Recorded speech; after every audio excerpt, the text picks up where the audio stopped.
today? Yes, sir. Well, no, sir, I can't because I'm getting into a hearing here and I have no idea how long it's going to take. Well, we could say that. Why don't you call me back about 2 o'clock and I'll let you know whether Well, that's that's the word of wisdom I wanted. All right, sir. Well, Well, thank you for putting words in my mouth.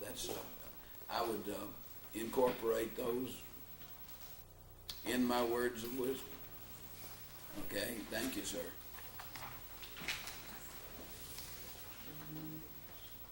All right, sir. I'd like to call Dr. Morgan.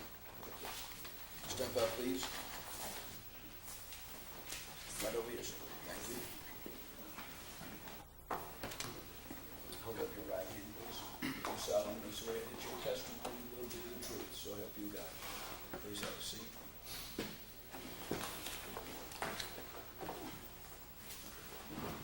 State your full name to the court, please, sir.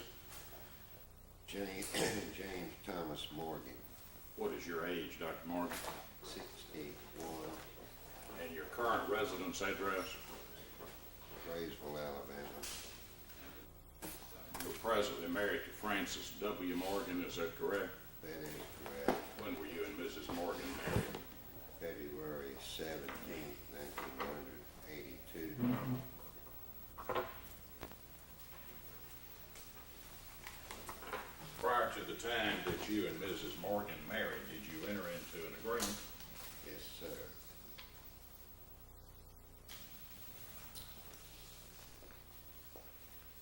Let me ask you to look at a document that's been marked for identification. It's Defendant's Exhibit 3. I ask you if you can identify that for the court.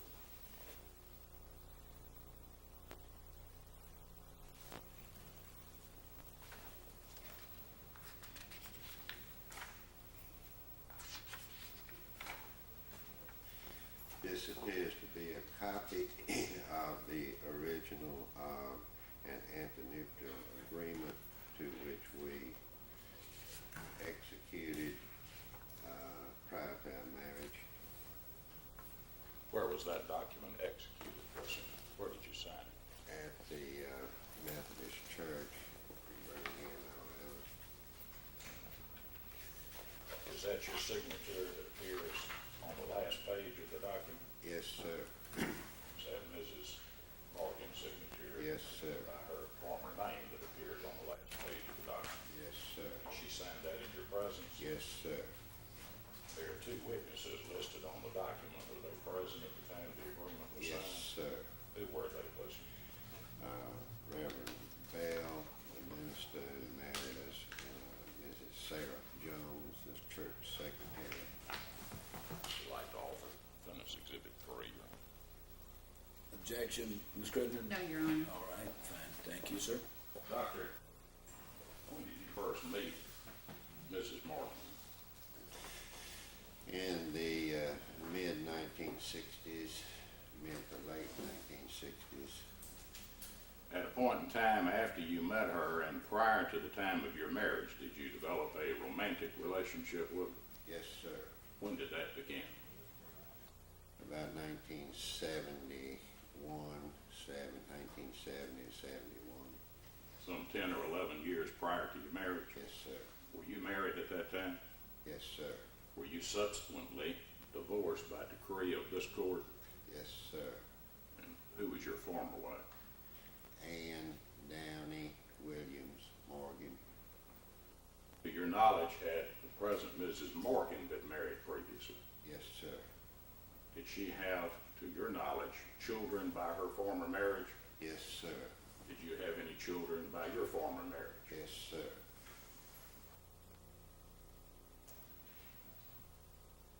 When is the first time that you recall, Doctor, having any conversation with Mrs. Morgan about marriage?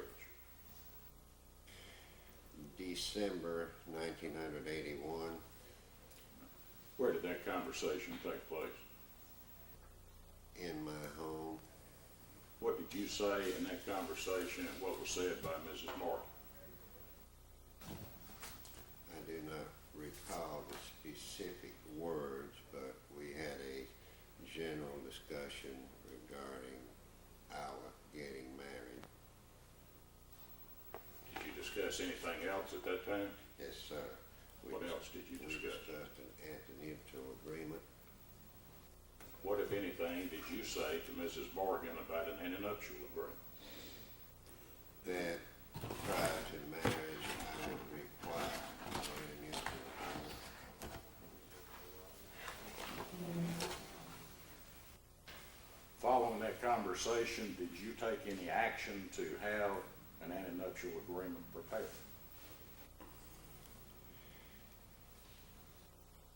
We discussed it in general. I do not think I took any specific action at that time except to discuss it with her. What discussion did you have with Mrs. Morgan about an antenuptial agreement? The preparation of the agreement, Did you discuss the terms of such an agreement? generally, yes, sir. To your knowledge, did either of you then contact an attorney regarding the preparation of such a document? Yes, sir. Who did? Mrs. Morgan, Do you know who she contacted? Mr. Bainbridge, Frank Bainbridge. Were you ever thereafter presented with a document for your review? Yes, sir. You know approximately when that was? Approximately January 20th, 1982. What did you do with the document when you received it? Gave a copy of it to my attorney, Stan Starnes.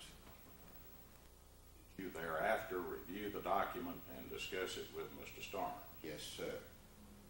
Who delivered the agreement to you for your review? Mrs. Morgan. Do you know whether or not any changes were made in the document prepared by Mr. Bainbridge as compared to the Defendant's Exhibit 3 that you have previously identified? Yes, sir. I recall two changes. What were those, please? One regarded separation, that in the event of separation, certain conditions would exist, and the other regarding Mrs. Morgan's child. At the time of your divorce trial from your first wife, was Mrs. Morgan subpoenaed and did she testify as a witness in that case? Yes, sir. Was there any contention made in that case concerning the possible paternity by you of the child in question? Object.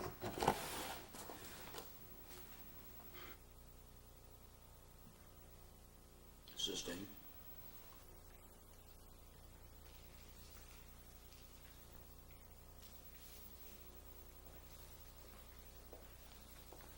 Let me show you two documents, please, sir, that have been marked collectively for identification as Defendant's Exhibit 2. And ask you if you can identify those documents, please, sir, and if you have seen them before.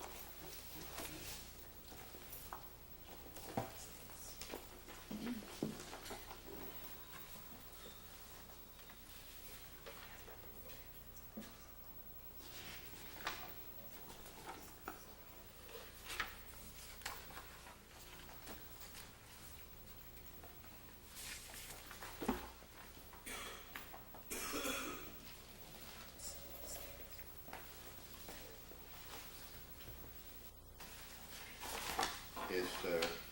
When is the first time that you saw the documents that have been marked for identification as Defendant's Exhibit 2? As I recall, January 20th, 1982. And from whom did you receive those documents? Mrs. Morgan, Mrs. Francis Clark at that time. What are the documents? It is, the document before me is a copy of a letter from Mr. Bainbridge to Mrs. Clark and a copy of the original of a proposed antemutual agreement prepared by Mr. Bainbridge. I'd like to offer Defendant's Exhibit 2, Your Honor. Objection? No, sir. All right, thank you. prosecutor, please.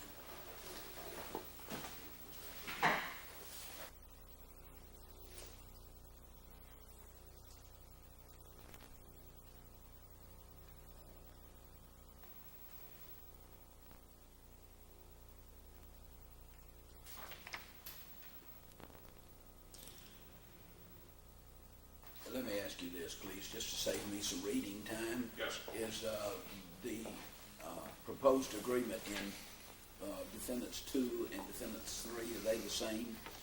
They are the same with the exception of the two items that the witness mentioned. Okay, will you tell me where they are? Yes, So sir. just save me some time, Yes, because sir. otherwise I'm gonna sit here and read the whole thing.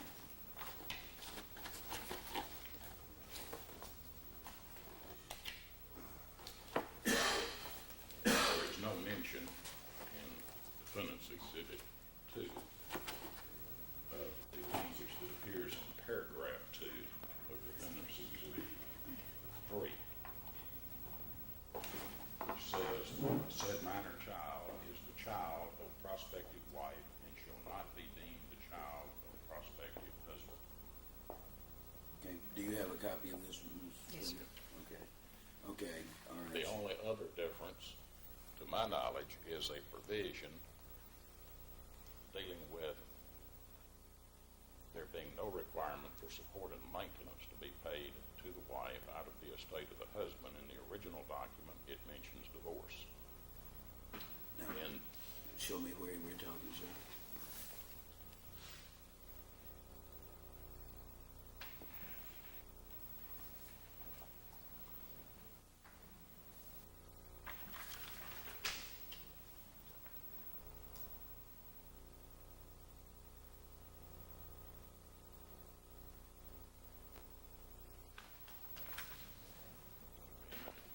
All right, so you want to just go back and Yes, sit sir. down there where you get the heat off of you, so Yes, to sir. speak.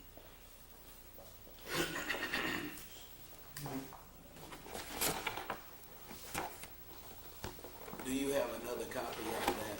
yes, Would you mind if I looked at that and you looked at your copy, and then we can, Ms. Crittenden can look at her copy, and we'll all be reading off the same sheet of music, so to speak.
All right, sir. on You go ahead. page 2 Yes, sir. of Defendant's Exhibit 2, Yes, sir. beginning with paragraph at the top of the page. Yes, sir. That draft provides that upon the death of either of them, and any claim for support or alimony in the Steve, event, excuse me, tell me where you're reading again. in the paragraph that appears at the top of page 2, And you're looking at the first one or the second one? first, Okay. Thank you.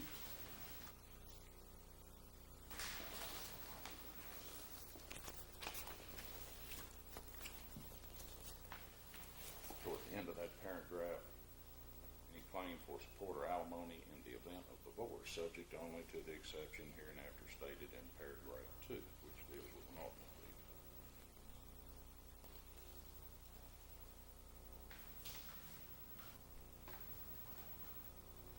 All right, sir. All right, in the executed document, in paragraph 1, the other change that the witness referred to appears in the first paragraph at the top of the second page, In the event of separation? separation or divorce. Okay.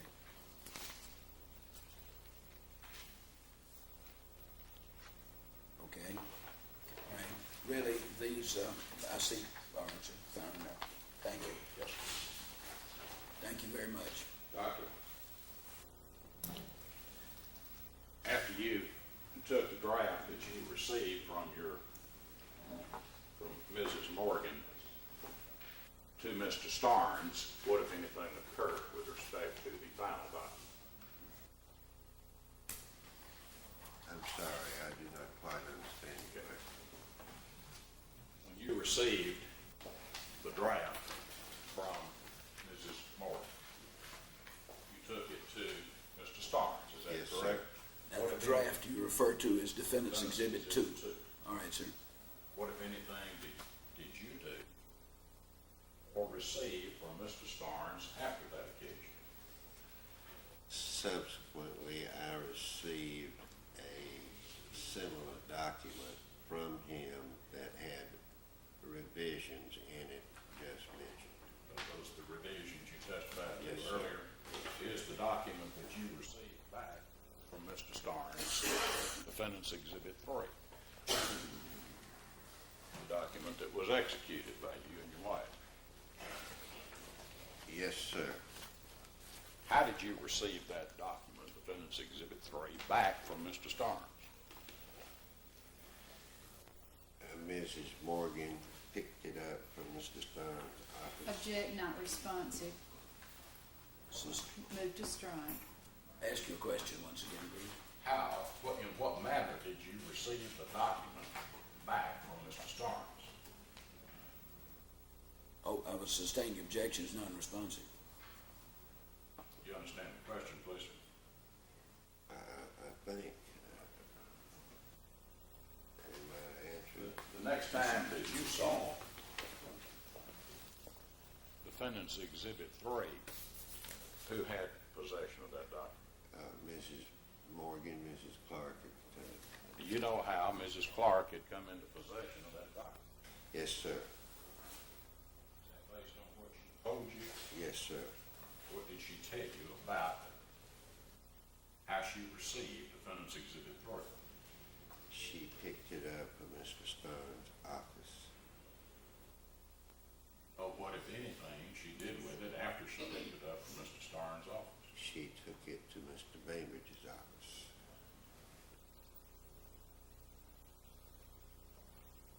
After Mrs. Morgan brought the then unexecuted Defendant's Exhibit 3 back to you, did you and Mrs. Morgan have any conversation about that document with the revisions? Yes, sir. Tell the court what conversation you had with her about it. We read the document paragraph by paragraph and discussed it paragraph by paragraph as soon as she delivered it to me. Did you have any discussion with her at that time about the revisions? Yes, sir. What, if anything, did she say about the revisions? She was very upset about the addition of the statement about the minor child. Anything else? No dispute about anything in the document, no, sir. Did you at any time, Excuse me, move to strike the answers being not responsive, or at least in part. He enhanced his answer. Go ahead, please. did you at any time, please, sir, discuss your assets and liabilities with Mrs. Clark and Mrs. Morgan? Yes, sir. When did that conversation take place, please? After we received the document. When you say the document, are you referring to Defendant's Exhibit 3? After mutual agreement. You and Mrs. Clark had known each other how long prior to the execution of the agreement?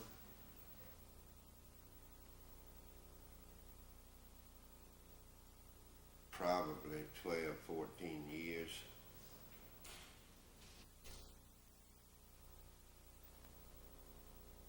What did did you say to Mrs.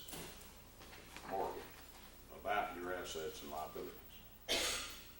I reviewed them with her, including both my assets, my liabilities at the time. Had you received advice from your attorney concerning that? Yes, sir. Did you follow the advice you Yes, received sir. from your attorney? Did you discuss Mrs. Morgan's Yes, sir. assets and liabilities?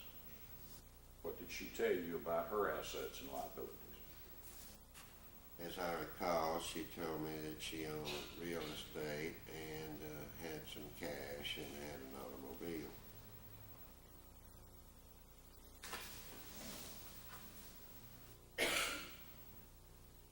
Prior to the time that you and Mrs.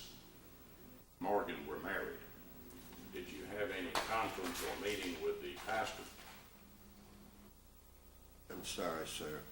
Prior to you're a little hard of hearing, Yes. is that correct, Doc? Prior to the time that you and Mrs. Morgan went through the marriage ceremony, did you have any meeting with the pastor, the preacher of the marriage? Yes, sir. Where did that meeting take place? At the Methodist Church here in Birmingham. You have a judgment about when it took place prior to the actual marriage ceremony? Several days prior to the wedding. Did you have any conversation with the pastor, with Mrs. Morgan present, about the prenuptial agreement? Yes, sir. What, if anything, was said to him about that? I advised him that we had an antenuptial agreement that needed to be executed and witnessed, and asked him to, if he would agree to witness it along with another witness in the church, that the four of us need to witness each other's signature, and that this need be done prior to the wedding. What did he say? He agreed to do that. On arriving at the church for the wedding ceremony, what, if anything, did you do? We had been instructed by the minister. Object, not respond. Sustain. What somebody told you, just what you did. Okay. We went directly to the secretary's office in the church. What did you do when you got to the secretary's office? We met the secretary and the minister, and the four of us signed this agreement in the presence of each other. We signed the original and one copy of the original. And when you say this document, The you're referring to yes. Defendant's Exhibit 3 that you have previously identified. Yes, yes, sir.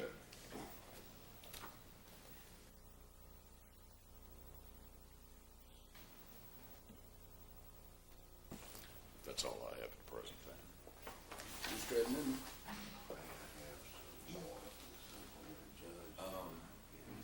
Yes, please.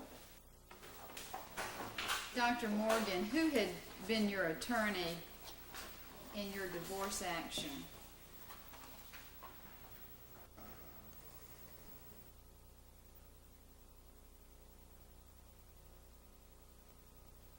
Had several, ma'am. Drew Redden, Van Stones, Charlie Danger. Who was your primary attorney? Who was your last divorce attorney in the last trial you had in that case? Charlie Najar. What was the occasion for your not going to Charlie Najar for him to draft a prenuptial agreement for you? Objection, Your Honor. Sustain. Well, Charlie Najar was involved in the preparation of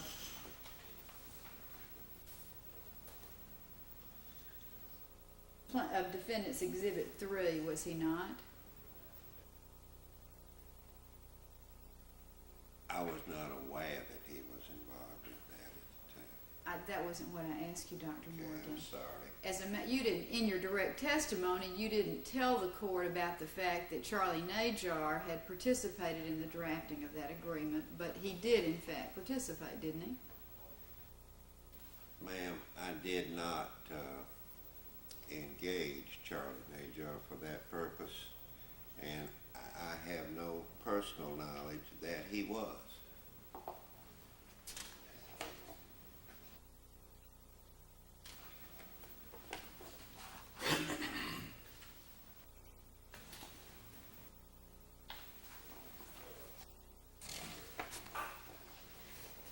Stan Starnes is not a marital lawyer, is he? Objection.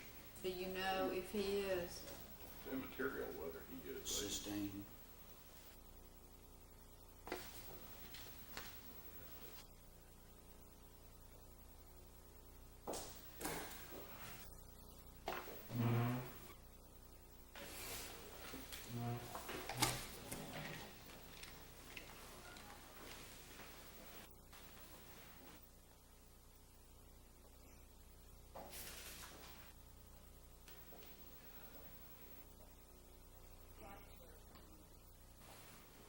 And I'll direct your attention to page 26 of your deposition in which you're discussing this Defendant's Exhibit 3, and I ask you, you took it to Stan Starnes, I believe you said. And you said, yes, ma'am. And then I ask you, and then what happened? Tell the court what you said in your deposition. Stan sent it to Charlie Najar in that form, as I understand it. And did you say further, and Stan Starnes sent the entire agreement to Charles Najar?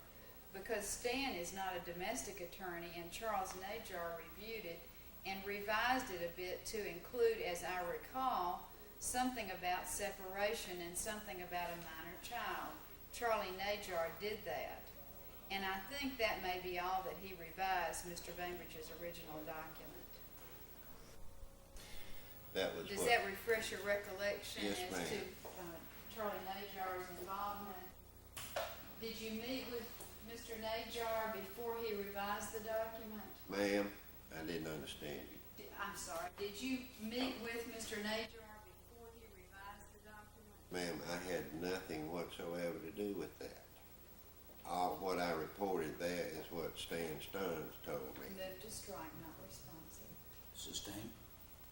I direct your attention again to your same deposition at page 27, line 14, where I ask you, did you meet with Mr. Najar before he revised the document? And you answered, I have had some meetings with Charlie, I don't know, before and after divorce. Does that refresh your recollection as to That what, does excuse not. me, please, sir.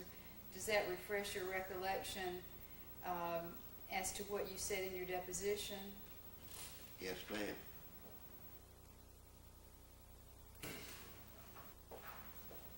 Now, the reason why you didn't go to Charlie in the first place, but did it in this way through Stan Starnes, is that you had been engaged to Mrs. McFerrin Objection. between your divorce and your becoming engaged to the present Mrs. Morgan. Is that correct? No, ma'am. Sustain.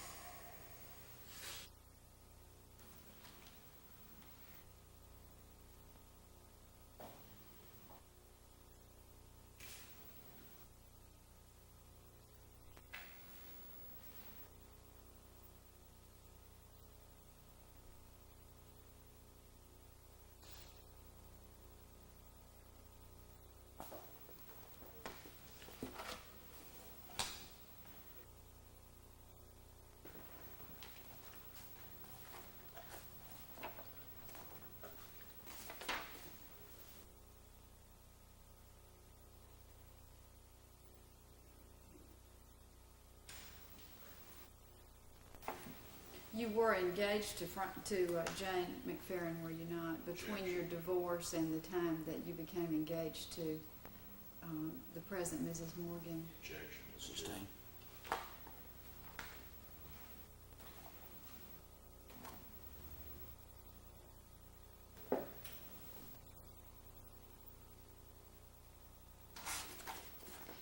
Dr.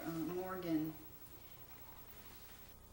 Isn't it correct that when you and the present Mrs. Morgan first had a conversation about the prospect of a prenuptial agreement, that it was in the context that each of you wanted to protect your assets that you had at that time for the sake of the children that each of you had by your prior marriages? Ma'am, that question is complicated. I cannot quite understand it. Would you repeat it?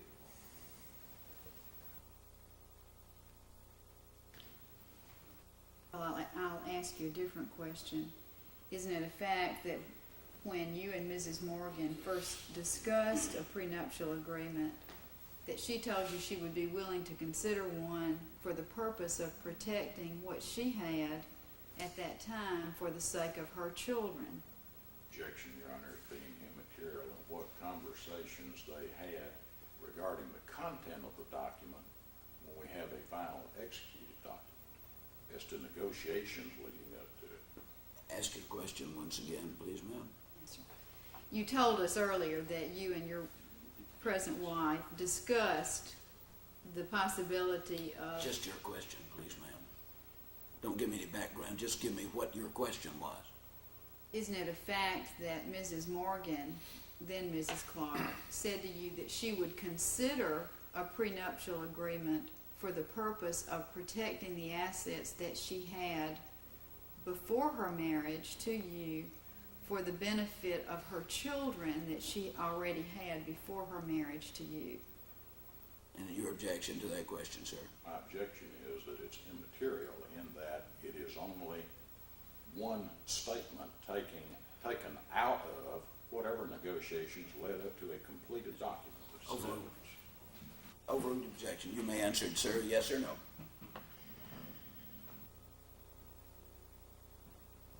I'm not sure I remember the question. I'm sorry.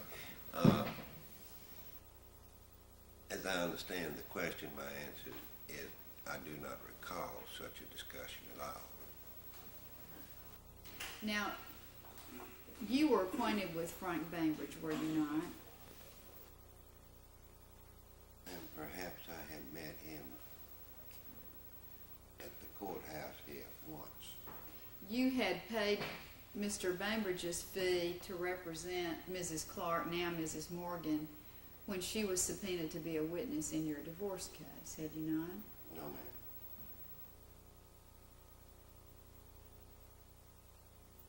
You deny you had paid Mr. Bainbridge's fee for that purpose? I did not give Mrs. Clark any money specifically to pay Mr. Bainbridge. Well, whether you gave her that money specifically for that purpose or in general, you would agree, would you not, that you furnished the money that paid Mr. Bainbridge's fee for his representing Ms. Morgan No. in your divorce action?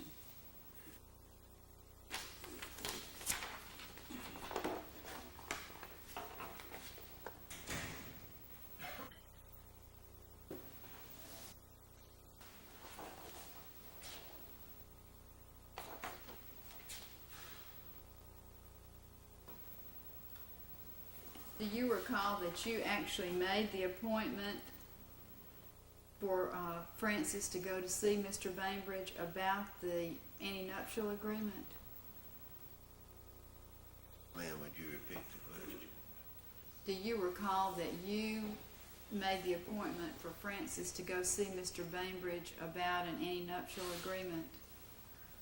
No, I believe Mrs. Morgan made the appointment. In fact, originally, you had thought you might not have a lawyer to help you with the antenuptial agreement. Isn't that correct? No, ma'am. And wasn't that because of this personal involvement that you had had since your divorce with Ms. McFerrin at Mr. Najar's office? No, ma'am. Objection, Your Honor, that's Sustained. immaterial. And that it was only after Mr. Bainbridge had drafted a document and insisted that you see a lawyer that you saw a lawyer. No, ma'am.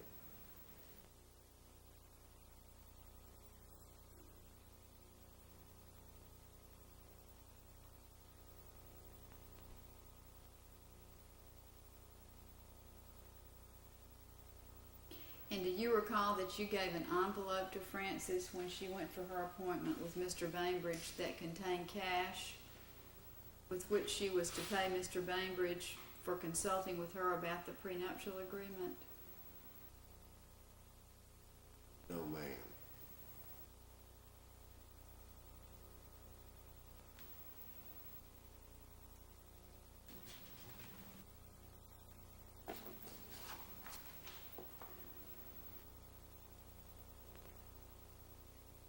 Did you provide any documents to Frances regarding your assets? Yes, ma'am. What did you provide to her? A financial statement, What financial statement did you provide to her? whatever was current at the time. And you specifically remember furnishing to her a financial statement? Sir? Yes, ma'am.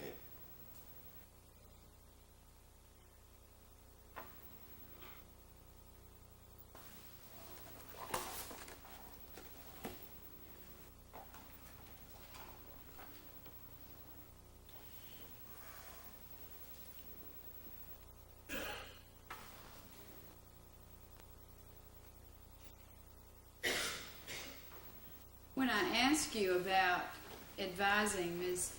Clark, Frances, about your assets in your deposition, you didn't tell me anything about supplying her a financial statement, did you? Objective form request. Sustain. Stan Starnes had advised you that it was very important for you to go over your assets with Frances, is that right? That is correct.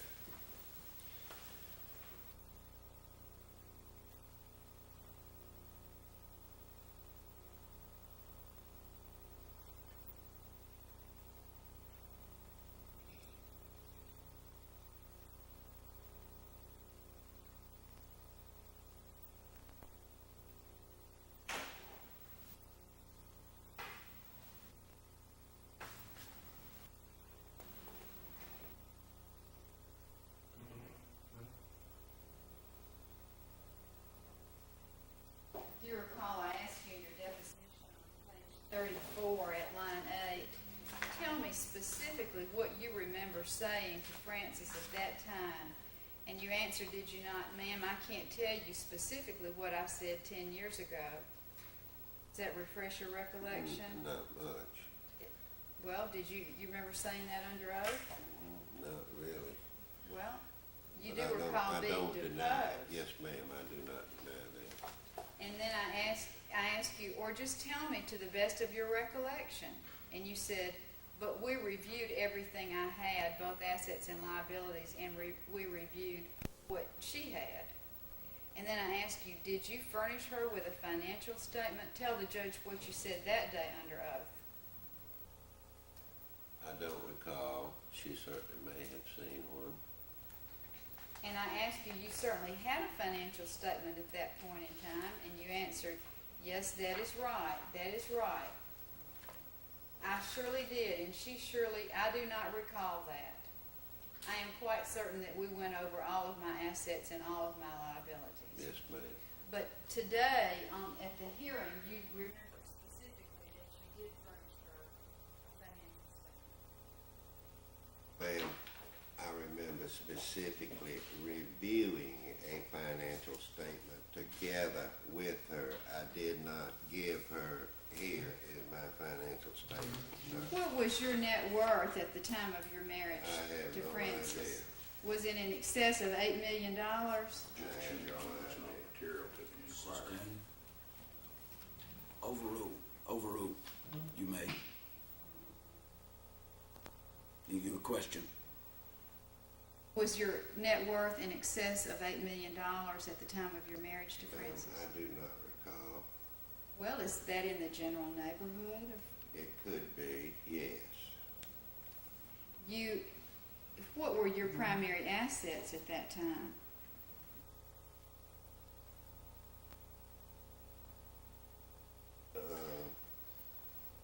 Real estate, Where was that real estate located? probably in Graysville, Alabama. That was the Longview General Hospital Yes, and ma'am. land, which was worth about $2.5 million at that time. Ma'am, I do not recall. Well, you owned the hospital at that Yes, time, ma'am, did you that was not? 1982 you're asking me about, and I just do not recall. I don't recall whether it was worth $2.5 million Not at at that that time. time, no, I do not know. What were your other primary assets? Uh,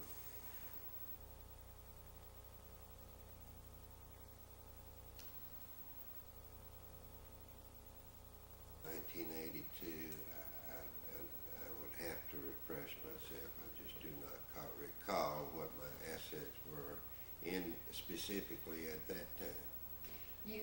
You've mentioned the real estate, that being the land and building where the hospital was located. You also owned all the stock in the corporation that operated the hospital, That did you is not? correct. And you also owned Longview Pharmacy, Inc. That is correct. And each of those had a value of about $500,000 each, did they not? I have no idea what their value was at that time, ma'am. And isn't it a fact that one of your most substantial investments at that time had to do with a cattle business that you operated in the state of Texas? I did not own that business in 1982, ma'am. When did you come to own it? I believe it was 1980. If he acquired it after. Sustain. I believe it was 1983 or 4. Doctor, when the judge sustains an objection, do not answer the question, please. Okay. What? Did you own any cattle at that time, at the time of the marriage? Yes, ma'am. Where was the cattle located? Texas, Kansas, Oklahoma. So you did, maybe it was my term, cattle business. Did you have a substantial investment in cattle at the time of the marriage, some of ma'am. which were located in Texas? Yes, ma'am. And you had cattle located in other states as well? Yes, ma'am. Had Mrs. Then Clark, Frances Clark, ever seen those cattle? Yes, ma'am. She had? Yes, ma'am. Where did she see them? Well, she visited those states with me several times prior to our marriage. Did you tell her the value of all the cattle and related businesses that you owned at the time of the marriage? Yes, ma'am. What else did you own at the time of the marriage?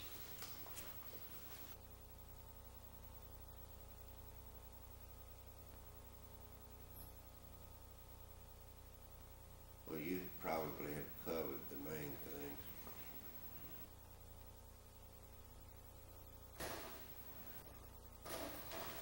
Well, Mrs. Clark was certainly not a multimillionaire when you married, was she? Objection. Overruled. I do not think she was a multimillionaire, no ma'am. In fact, all she had was the house that she had gotten in her first divorce, where she and her children lived, and her car, and maybe some cash. Isn't that correct? I do not recall. She certainly had those things, but I would not say that was all she had. Well, what else did she have? I do not know. I think she may have had additional real estate. Didn't you testify that you fully reviewed her assets as well? Ma'am, but I do not remember. Today, you No, just they don't were remember. reviewed, yes. Sir, Well, 10 years ago, I can't remember. I'm a sorry. lot has happened in 10 years. Yes, ma'am. You've been married to each other 10 years. Yes, ma'am. Been husband and wife to each other for that period. And you still have multi-millions of dollars, don't you, Dr. Judge, Morgan? Sustained.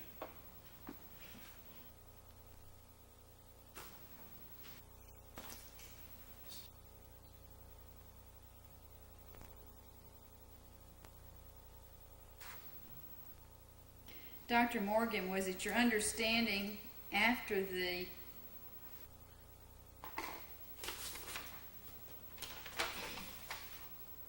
well, let me withdraw that. Were you aware on the day that you married that your wife was pregnant? Objection. No, ma'am. Overruled the objection. Did you become aware she was pregnant? Ma'am. Did you become aware that Frances was pregnant? Yes, ma'am. When did you become aware that she was pregnant? Excuse me, please. Sometime. Just a minute, please.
Okay, the child, just make sure I understand.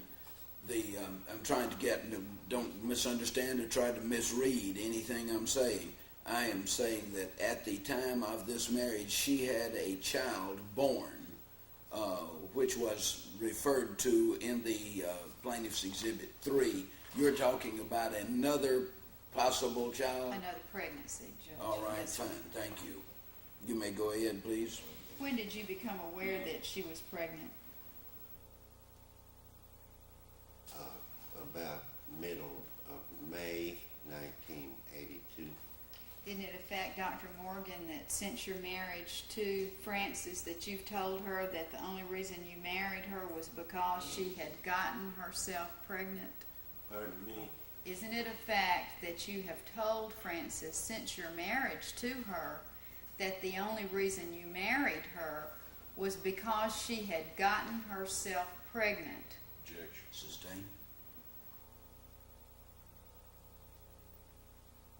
Am I supposed No, to? sir, you do not answer. You testified that you learned that she was pregnant sometime subsequent to the marriage. Isn't it a fact that since the marriage you have told her, in effect, that you knew she was pregnant at the time of the marriage? Objection, Your Honor. That's not Sustained. material.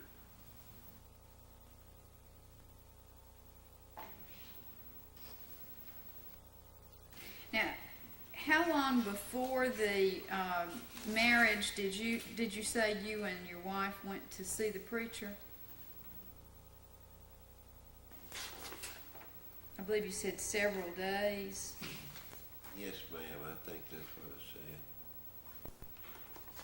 So that would have been sometime between the drafting of the first draft and the drafting of the second draft. Is that right? Yes, ma'am. As I recall, that's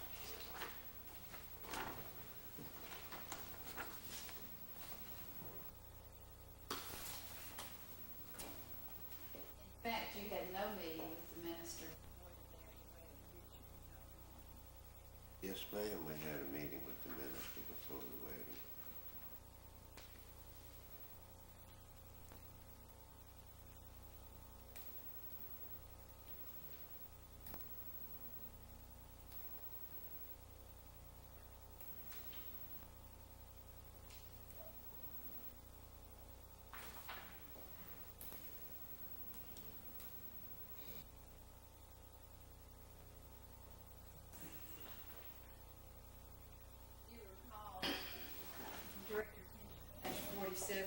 deposition at line 11, in response to the question, how long had those arrangements been made, you answered more than a day. We had had counsel with the minister that married us the day prior to the wedding.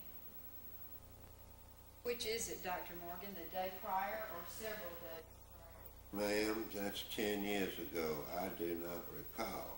Well, you did make the statement under oath on April 23rd, 1992, that it was the day prior, didn't you? Well, that does not mean that is the only time we could have met with him. I talked with him, doesn't it, Well, ma'am? did you? How many times did you talk to him prior to the marriage? More than one time. Oh, I see.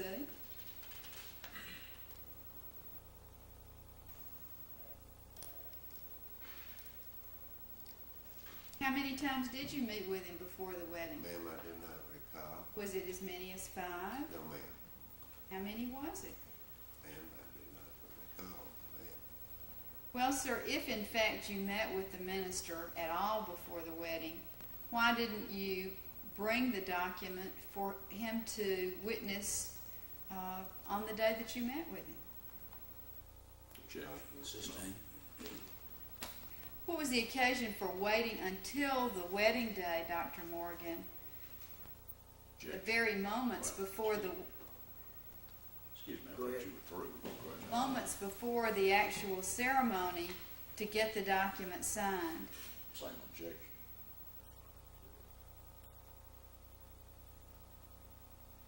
Overruled. That means you can answer the question, Dr. Morgan. Ask it again. Yes, sir. What was the occasion for waiting until moments before the wedding ceremony itself to get the agreement signed? Because we did not have the completed final copy of the document until February 15th, And what day did you get married? February 17th. Yes, sir. And if you met with the minister the day before the wedding, that would be February 16th, wouldn't it? Yes, ma'am. Yes, sir. And so you had from the 15th, when you say you got it, until the 17th when it was signed. My question is, why did you wait until moments before the ceremony to get it signed? Ma'am, I do Same not. objection. Sustained. You see, there's a difference, Mr. Wright. I mean, and maybe it's just old antiquated practice, but in my bringing up in court, there was a big difference between why and what was the occasion. And this one was why. And to me, that's objectionable.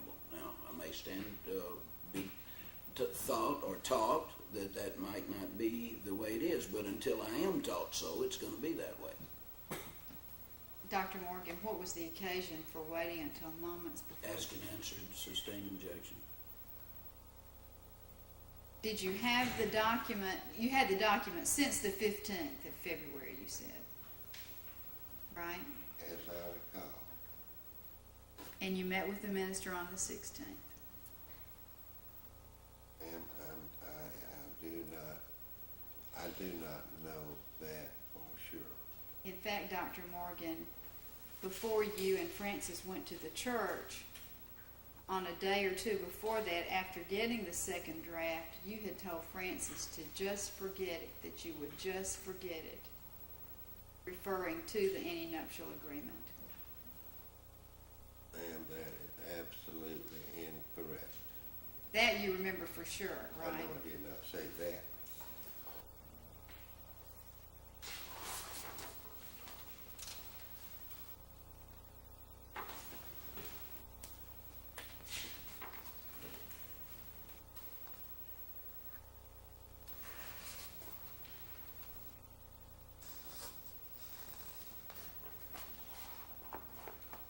Your Honor, by the way, just, and after we were looking at the two documents in comparison a few minutes ago, in continuing to look at it, I saw there are some other differences. I'll be glad for you to ask any questions you want to, Ms. Cooper. Okay, I just didn't want it to stand that, Nothing stands, you, Okay. but also, let me hurry, nothing comes in other than from this stand. Yes, sir. Okay, thank you. Well, both of the documents are in evidence. That's and- fine. And we just didn't want to be understood as acknowledging those were the only two differences. Whatever. You may ask any questions you wish.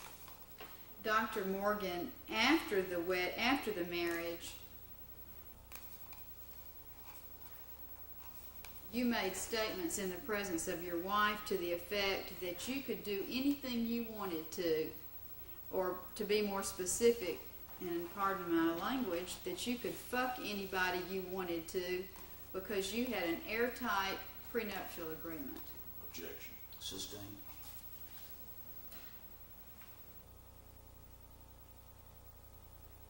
Do you recall saying further after the marriage that you had torn up the antenuptial agreement, or words to that effect? I never made that statement.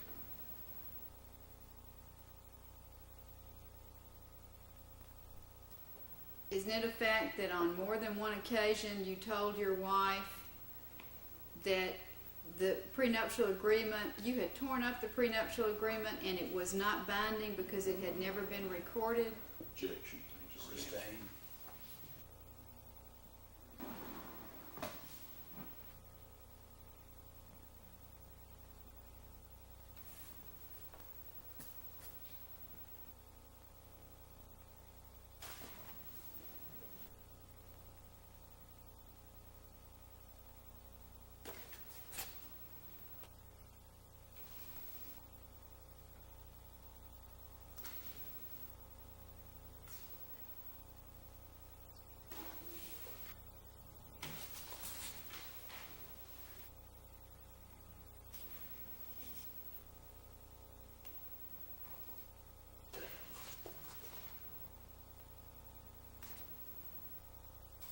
What is your understanding, Dr. Morgan, of what responsibility you have to Mrs. Morgan presently under the terms of your prenuptial agreement? Ask that question again, please, ma'am. What is your understanding of what your responsibility is presently under the terms of the prenuptial agreement? Sustained.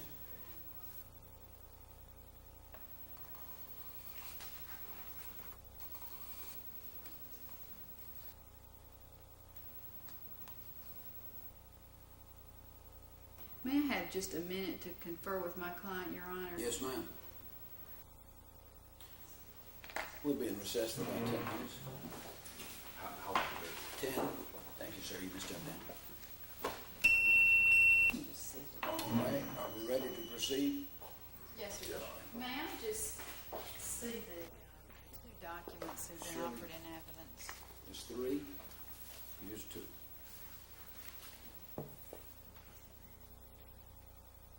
Would you step back up, sir?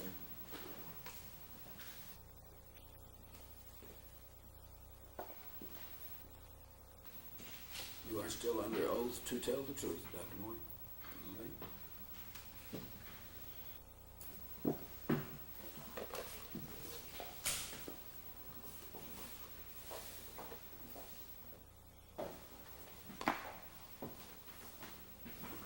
Dr. Morgan, isn't it a fact that since the marriage, Mrs. Morgan's house that she owned at the time of the marriage has been sold? Objection. Material. What occurred? Sustained. I have nothing further on this witness. Just let me, just as the sake of all our sanity, just let me understand, make sure we are all thinking the same thing, and in your presentation you can help me. I am concerned in this hearing only with one question. Is this or is this not a valid and upholdable prenuptial agreement? As to any other of these subjects that we have skirted around, I really don't care about at this time, because all we're understanding is that if this prenuptial agreement is good, then we will take one course of action. If the prenuptial agreement is not good, then we will take another course of action. But only today, only am I interested in the factors that you ladies and gentlemen know well as to pointing to whether or not this is a valid instrument. Okay? Yes, sir. And so, with that in mind, and don't get sticky fingers on my exhibits, Ms. Cruden. I'm not, Judge. Because I have to look back over those things as we go. We didn't have one of the pages, and All right. I just was never with that. Thank you. Do you have your questions? No other questions? Mr. Wright, other questions? No, sir. All right, very much. Thank you very much. You can step down, sir.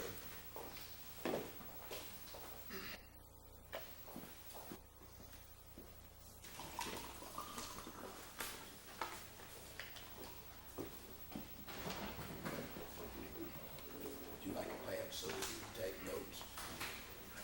Back off. Look at this, it's different.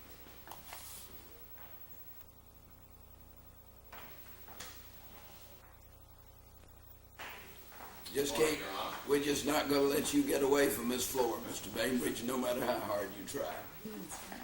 Solemnly swear that your testimony will be the truth, so help you God. I do. Have a seat, if you will, please. State your full name, please. Frank M. Bainbridge. Excuse me. What is your profession or occupation, please?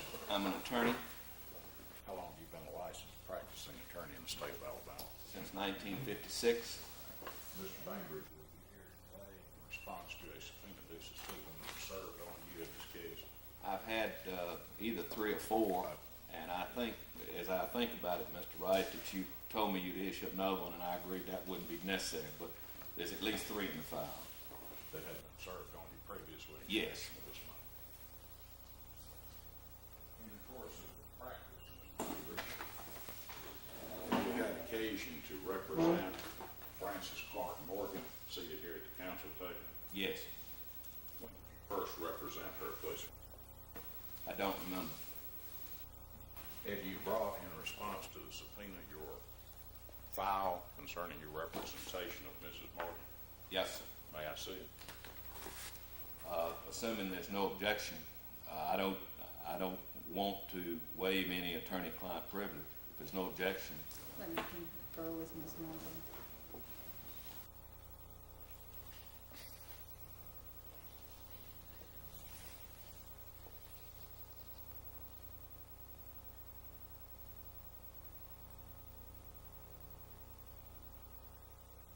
Mrs. Morgan will not raise her attorney-client privileges to that time.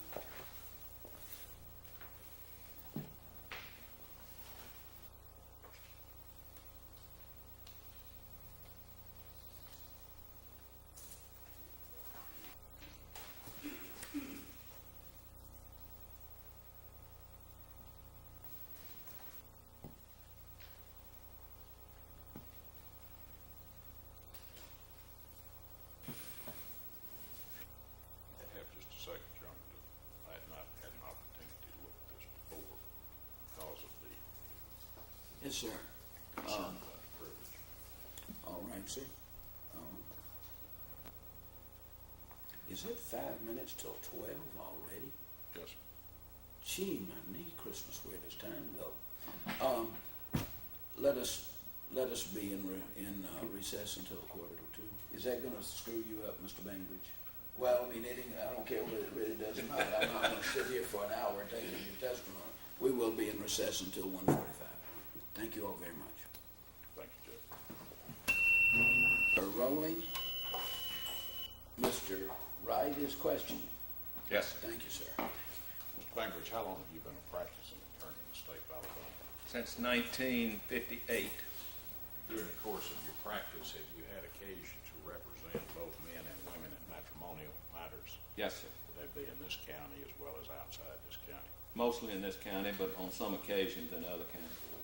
During the course of your practice in matrimonial area, you also have occasion to represent men and or women in the drafting of individual. Yes, sir.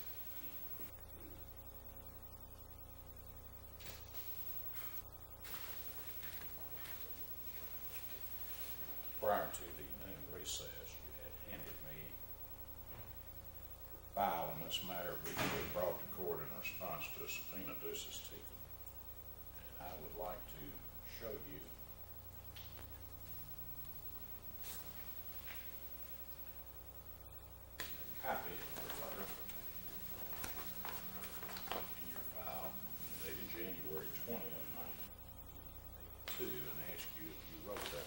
Yes, sir, I did. Did you write that to Mrs. Morgan and Mrs. Clark? I wrote it to Francis Clark. Let me ask you to look at the documents previously been introduced in this case as Defendant's Exhibit 2. I ask you if the first page of Defendant's Exhibit 2 is the same as the copy of the letter in your file. Except for the fact that Defendant's Exhibit 2 has my signature above the signature line. It is the same, and also except for the fact it does not show the firm letterhead. The letter in my file is what we call the yellow copy. All right. There is an attachment to Defendant's Exhibit 2 that I would ask you to look at, please, sir, and ask you to look at it in connection with any documents attached to a copy of the letter to Mrs. Clark from your file. It appears to be the draft of an antenuptial agreement that is in my file and is immediately behind my letter of January 20th, 1982.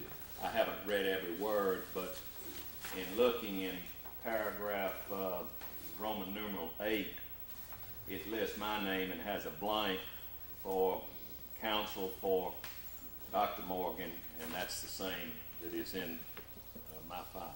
In paragraph 8, it lists Mrs. Clark. prior to January 20th of 1982, that Mrs. Clark, now Mrs. Morgan, contacted you concerning a prenuptial agreement. Either prior to or perhaps on that day. Did you discuss with her a prenuptial agreement? I would have to say that in my judgment, I did based upon the content of my letter of January the 20th. This is 10 years ago, and I understand that. Is your best recollection? best recollection was that we discussed it. Who provided to you the terms that you incorporated in the prenuptial agreement that you prepared? Best judgment would have been it was Mrs. Clark. Then Mrs. Clark, Ms. Morgan. And is that the terms set out in the draft of the agreement in Defendant's Exhibit 2?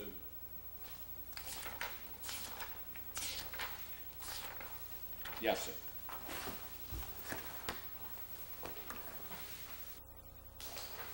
That draft, you mentioned paragraph 8, is that draft that you prepared in paragraph 5 deal with the full disclosure Object, having the been docs, made by each party as to the other's estate? object, the document speaks for itself, is the best evidence of its content. Would you repeat your question, please, sir? I asked the witness to paragraph 5 of the draft of the agreement, which he has previously testified that he prepared, refers to each of the parties has made a substantially full disclosure to the other of all property owned or otherwise held by each respective party. Okay, I sustain the objection. That's the best evidence.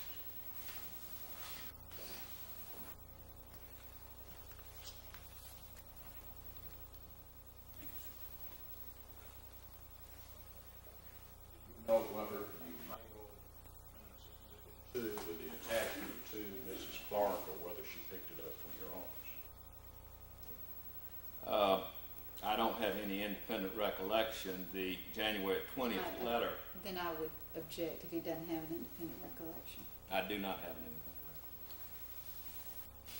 Does the letter, Defendant's Exhibit 2, have a street address on it? No, sir.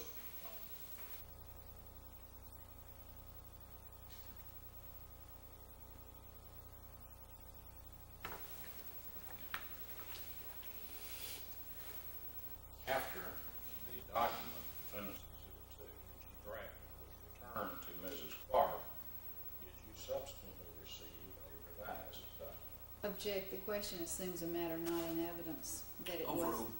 that it was sent to Ms. Clark. I have in my file a revised agreement.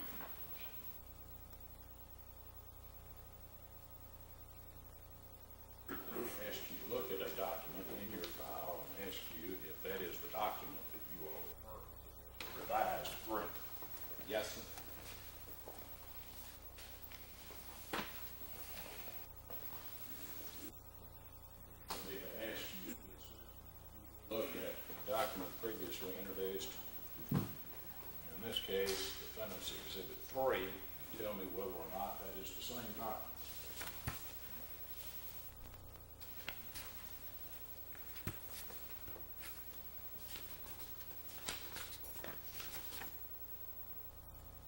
It would appear to be that it is. My copy is unsigned, and without reading each of the pages of the document, paragraph number 7 has the name of Honorable W. Stansel Starnes as independent counsel for Dr. Morgan, and that is also found in paragraph number 7 in Defendant's Exhibit 3. In connection with either of those documents, please, sir, did you ever have any contact with Dr. Morgan? No, sir. Do you recall, on independent knowledge, what the revisions were? I have looked at the two briefly before coming here to testify. What were the revisions? Object. If he doesn't have any memory of it, then the documents would be the best evidence of their contents and therefore their differences. Overall, I want to hear what Mr. Bainbridge has to say on this point. Go through it paragraph by paragraph. The substance of the two agreements are substantially the same. There are some changes which deal with some provisions for a daughter of Mrs. Clark, and there are other provisions that change some of the representations about disclosure and other things. The two documents are very similar, but they are different, and they also incorporate the name of Stan Starnes as the separate attorney for Dr. Morgan. As far as the distribution of assets in the event of death, divorce, or separation. Object. Mr. Bainbridge is not here, as I understand it, as an expert brought in to make a comparison of the two documents, and I would object. Mr. Bainbridge, so that I will understand, and let's make the record abundantly clear, at the time that you were doing whatever you say you were doing, who were you representing? Mrs. Clark, now Mrs. Morgan. Ms. Crittenden's client? Correct. Overruled your objection. Go ahead, please. I think the effect of the two documents is the same. So, Slight difference perhaps, but they're basically the same. now let me ask you this, please, sir. I notice on the copy of the document in your file that you have identified as being the same as defendant's number 3, that there is a handwritten note at the top of the document. Is that your handwriting? Yes, sir. What does that handwriting say? Quote, okay as to form Intel Conference Francis 2/16/82. All right, sir. Is that the revised document? Yes. And the date that you had that telephone conversation with Francis was when? The date of my handwritten notation, it says a telephone conference on February the 16th, 1982. Now, would you identify Francis for me, please, sir? Francis would be Francis Clark, now Mrs. Francis Morgan. Thank you. That is to make sure I won't be repetitious, but that is the revised agreement, defendant's number 3, that you discussed with her on the telephone. Correct.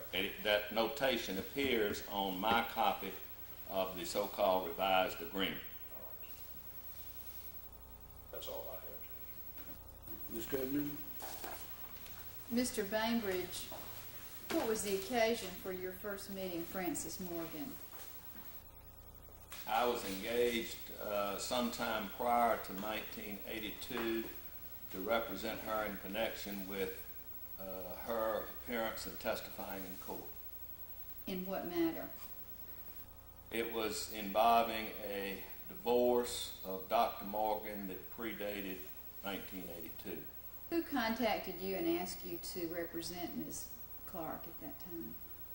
My recollection is it was Charles Najar. Do you know what Mr. Najar's role was with regard to that matter?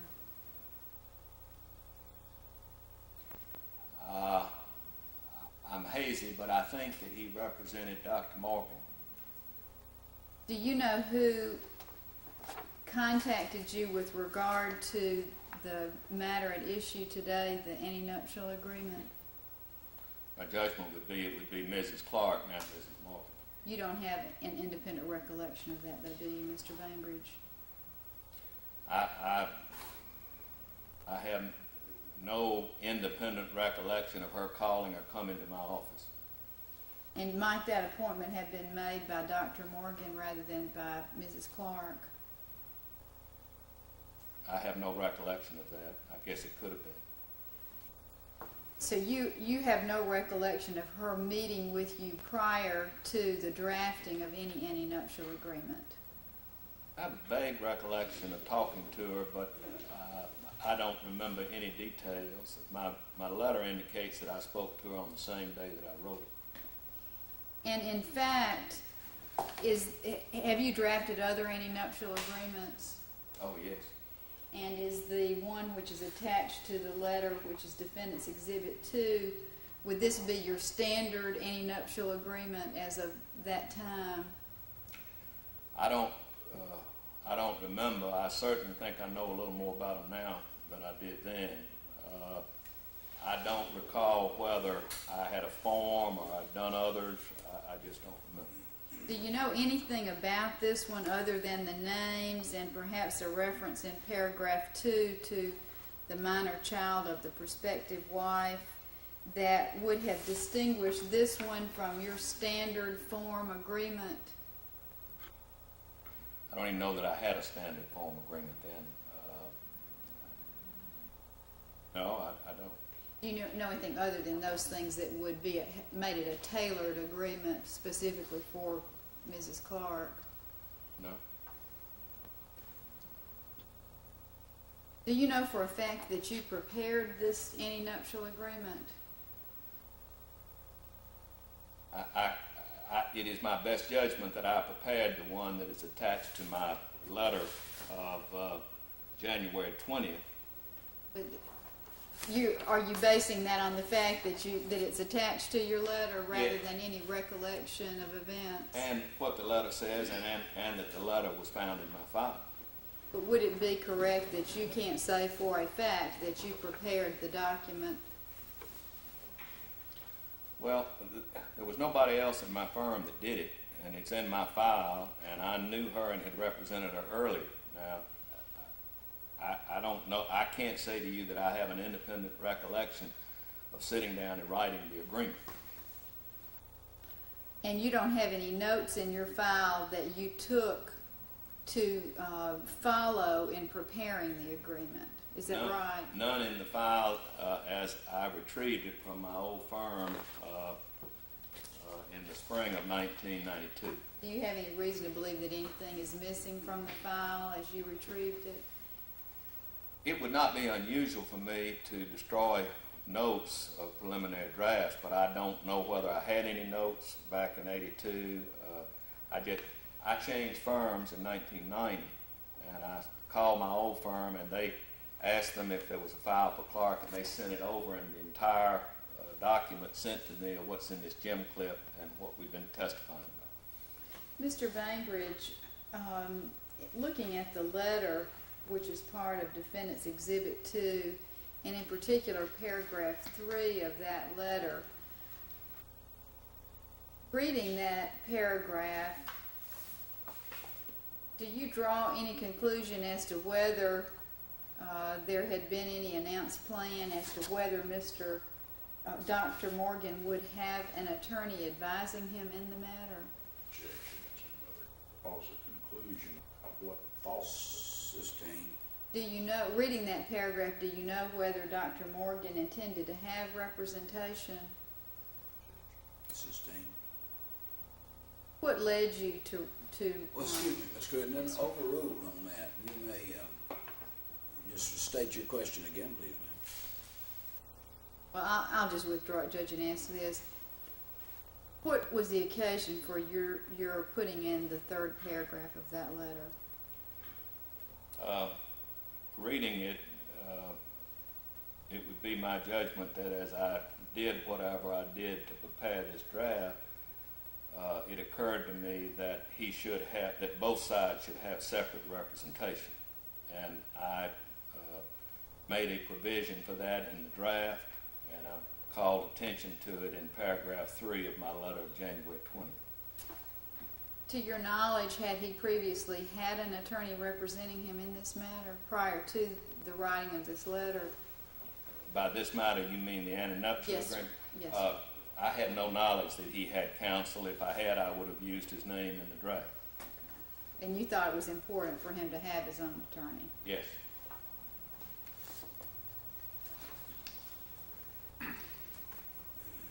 Did you communicate with any attorney who was representing Dr. Morgan in this matter?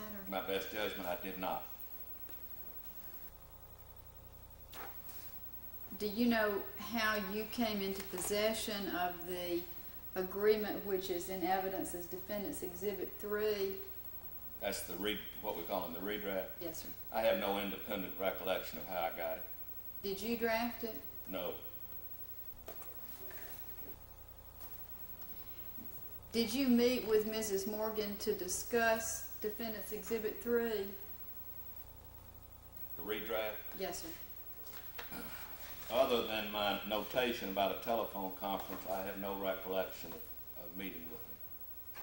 So then, looking at paragraph 7 of the document that says that Talking about the you... redrafted document? Yes, sir. That you had advised her of her rights under this agreement. In fact, would that be incorrect as of the time the document was drafted? Well, I would be my best judgment that we discussed the antenuptial agreement on or before January 20th and the content of it, and discussed what it was to do. But To that was- extent. That was referring to the document which is marked Defendant's Exhibit 2, though. If you had discussed anything with her, it was Defendant's Exhibit 2 and not Defendant's Exhibit 3. Well, my notation says that I had a telephone conversation with her with Ms. Clark, now Ms. Morgan, on February the 16th. But your note indicates that you told her it was okay as to form. Correct. Do you have any notation that you had advised her of her rights under the agreement? As redrafted? Yes, sir. No. And do you have any notation which would cause you to believe that Mrs. Morgan had been fully advised of the estate of Mr. Morgan? No.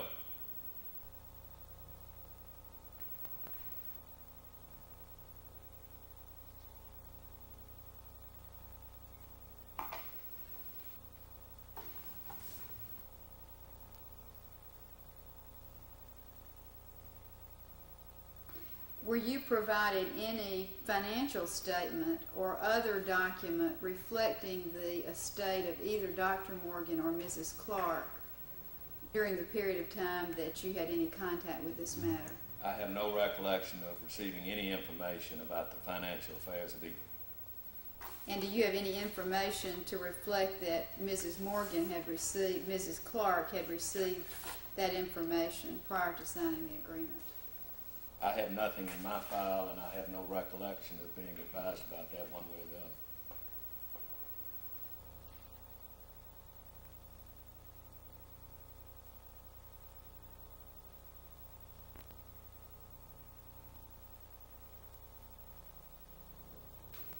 Did you furnish a copy of Defendant's Exhibit 3 to Mrs. Morgan?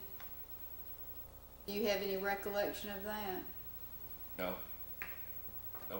I have no recollection of furnishing it to her. Do you know for a fact that she even had a copy of it at the time of your note that you had a telephone conversation with her? I have nothing in my file that indicates that she did, but certainly my notation indicates that we discussed that document. Whether she had a copy of it or not, I don't know.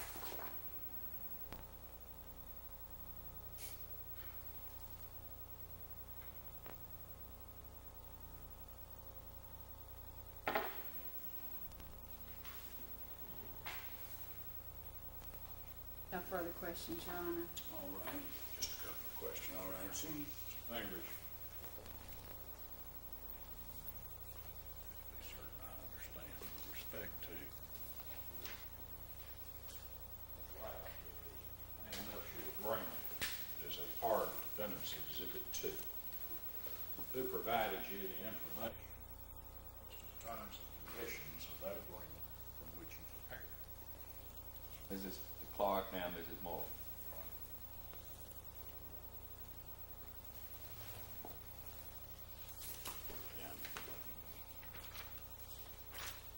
And after talking with her and gaining that information, did you draft into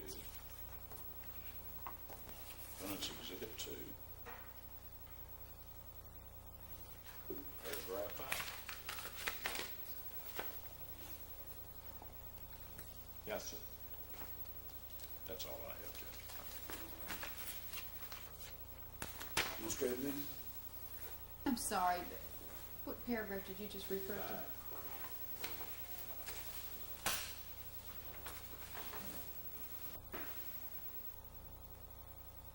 Do you know whether, in fact, at that time, Dr. Morgan had made a full disclosure to Mrs. Clark of his assets? I do not know. Or that Mrs. Clark had made a full disclosure of her assets to Dr. Morgan? I do not know. My copy of both of these are not executed. I don't know when or if they were executed. Other than I assume they were, we wouldn't be in the courtroom today. And would you agree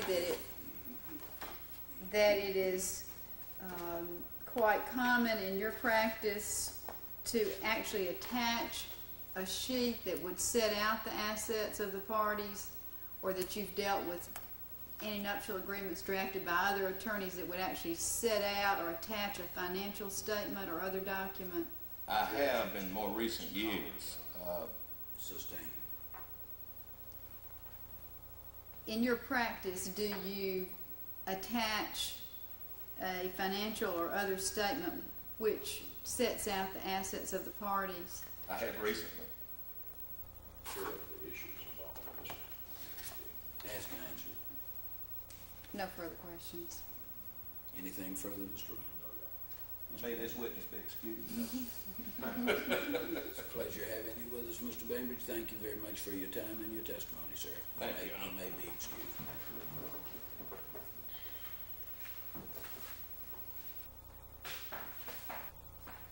Did you get your file?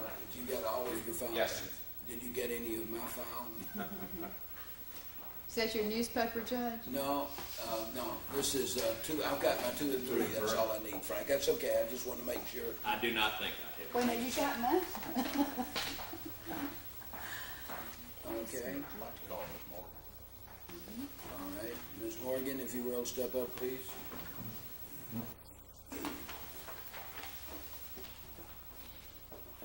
Hold up your right hand, please. Do you solemnly swear your testimony will be the truth, so help you God?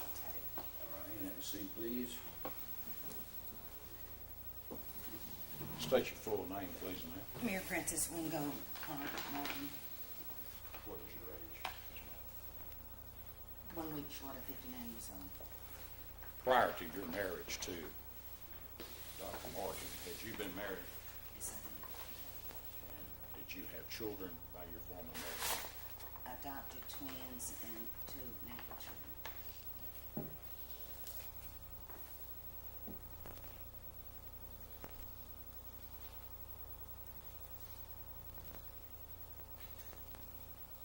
Let me show you the documents that mark with applications. Defendant's Exhibit 2. Ask you if you sent that document before, please.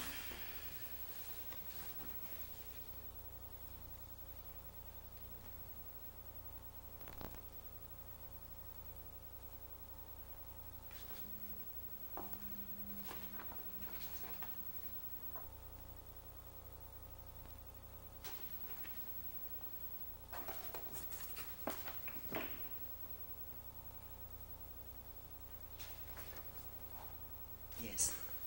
Did you receive that from Franklin? Yes. Did you give it to Dr. Morgan for him to take to his attorney?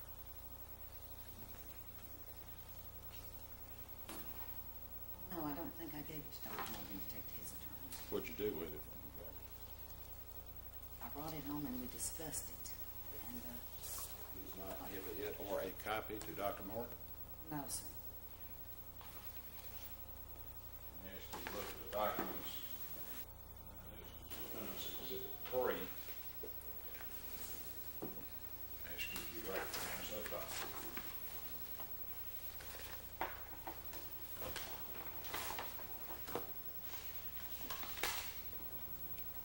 This is a document that was attached to the county suit that Dr. Morgan filed.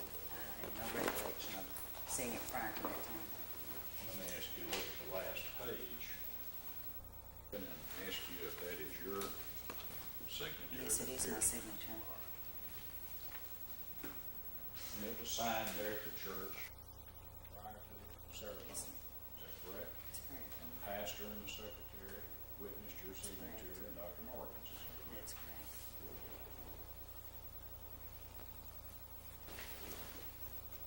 And you had occasion, did you not, on the 16th day of February 1982 to discuss the revisions contained in Defendant's Exhibit 3 with your attorney, Mr. Bainbridge?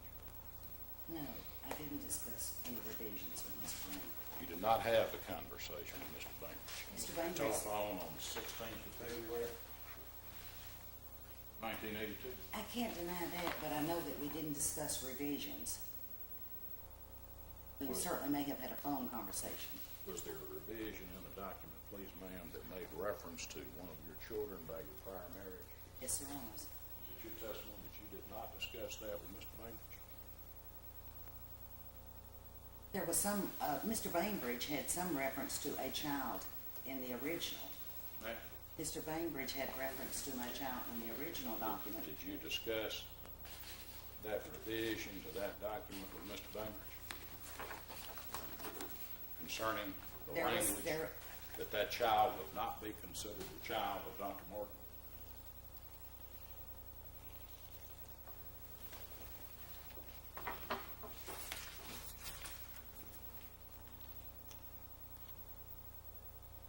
I either discussed it with Mr. Bainbridge or Dr. Morgan one. There was some conversation about it. And you knew the reason why that language was put in the agreement? No, I you did know? not. Well, were you a witness in Dr. Morgan's divorce trial? Yes, I was. You were aware, were you not, that there were some allegations made in his prior divorce case about the paternity of that individual child? No, I am not, and I read those transcripts very carefully. I saw nothing to that effect. You read the transcripts of Yes, Dr. Morgan's yes, I divorce did. trial? You read them thoroughly? Recently. Read them again recently? Yes. Read them at the time that No, I occurred? didn't read them at the time. I just read them recently. You participated in the preparation of that case for trial, did you not? No, I did not. Discussed settlement options? and Object, proposals? excuse me, object, irrelevant. Overruled. How long had you known Dr. Morgan before you got married? Since 1967, I believe. And you had a romantic relationship with him since 1971, had you not? You and Dr. Morgan lived together prior to your marriage? Did you spend frequent This was- periods of time over at his home? Ms. Where was Morgan, his home at that time? excuse me, let the attorney finish the question before you answer. Where was his home at that time prior to your marriage? in Graceland. That same home that you lived in during marriage? For how many years prior to your marriage did you spend frequent periods of time over there? I didn't spend time at that house probably until maybe a year before the marriage. We spent time together, but not at that house. During the preceding year, you had spent time frequently there at the home. It spent time. You knew that was Dr. Morgan's home.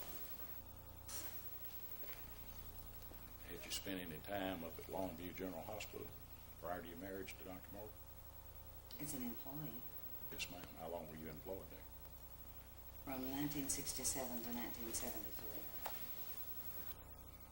You knew Dr. Morgan owned the hospital. Yes. Had you taken any trips with Dr. Morgan prior to your marriage? Yes. Where all did you go? Well, that's I can't remember, but we'd certainly taken trips together. You gone to Hawaii? Object, irrelevant. Time spent with the, Sustain. had you gone to Texas? You know, excuse me, is there any allegation that this defendant owns any property in Hawaii? No, sir. Okay, fine. Sustained objection. Had you traveled with Dr. Morgan to Texas, Kansas, or Oklahoma prior to the marriage? What had you done there?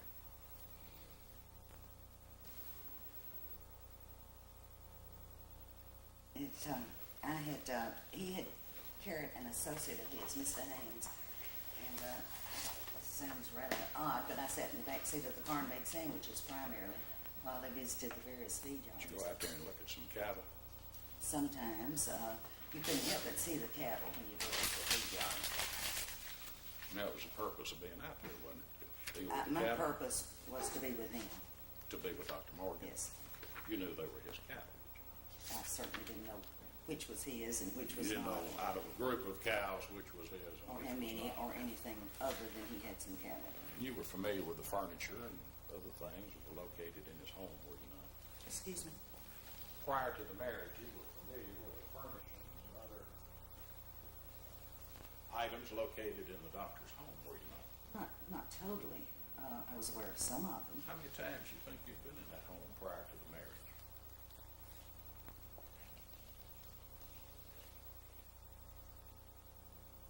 I can't, maybe 20, 30 times, I'm just guessing.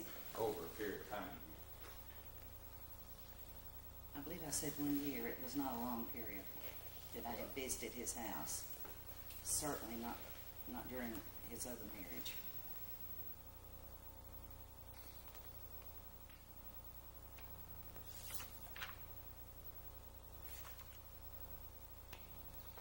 You and Dr. Morgan had bought a car together prior to your marriage, hadn't you? No, I had bought a car. Did Dr. Morgan pay for part of it? And for you? just some extras that he wanted. A trumpet horn, a CB, a few extras that I didn't care for. Those are things that he wanted to put on your car? That's correct. How long was that prior to your marriage? Let's see, I say 78 automobiles, so I would assume about that time. You were familiar, were you not, please, ma'am, prior to the execution of the antenuptial agreement, Defendant's Exhibit 3, of certain debt obligations that Dr. Morgan had? Only one that I recall, and that was to his former wife. What was that for, please, ma'am? I believe it was for the, I don't know if it was a property settlement or what, but I knew that he owed her $400,000. $400,000 alimony and gross property sale? I don't know what it was, what it entailed. I was aware of the amount. And you were also aware that he paid alimony to his former wife, were you not? Only after she married and he made the comment that he could stop paying alimony, and he was.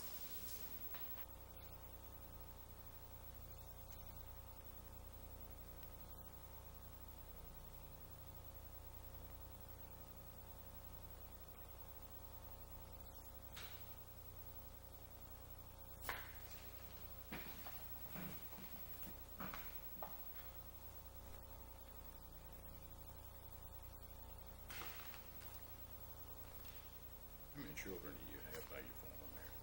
I had 4. Is it not a fact, please, ma'am, that prior to your marriage to Dr. Morgan, that you were desirous of having an antenuptial agreement? I did not object. Well, you stated to Dr. Morgan that you wanted to protect your children, Yes, that you wanted to preserve your property for your children. yes. And he told you the same thing about his children and his estate. didn't he? That's true. And sometime in close proximity to that conversation, you went to see Mr. Bainbridge, did you not? I'm under the impression that Dr. Morgan made contact with Mr. Bainbridge. I went to see him once. I thought it was about 2 days before the wedding. They were friends more than I was a friend of Mr. Bainbridge. Dr. Morgan and Mr. Bainbridge were friends?